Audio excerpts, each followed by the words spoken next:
Assalomu alaykum, hurmatli kuzatuvchilar. Bugungi mavzuyimiz tug'ruqdan so'ng osilib qolgan qorin sohasini qanday yo'qotish haqida bo'ladi. To'liq ma'lumotni videoni oxirigacha tomosha qilsangiz bilib olasiz. Sizlardan kutadigan narsam esa like bosing, obuna bo'ling va kuzatishda davom eting. Bundanda qiziq videolarni joylab borishga harakat qilaman. Va biz boshladik.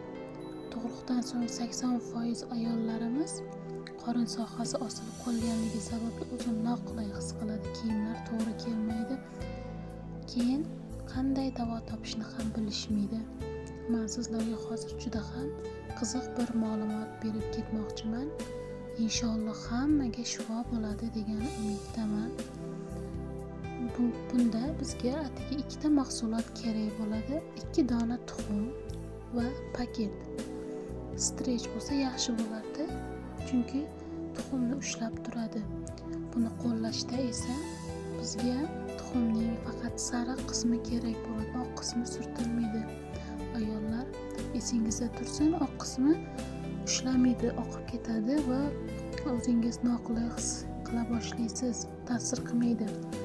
Bu sariq qismini ham oldin yaxshilab isitish kerak. Juda qaynoq ham bo'lmasligi kerak, tana kuymaydigan darajada bo'lishi kerak. Sovuq holatda qo'ymang. Shamollashingiz bo'lsa kuchayib ketadi, yo bo'lmasa shamollab qolishingiz mumkin. Bel sohasini aylantirib, yorilgan sohalaringizga, qorin atrofiga yaxshilab surtasiz.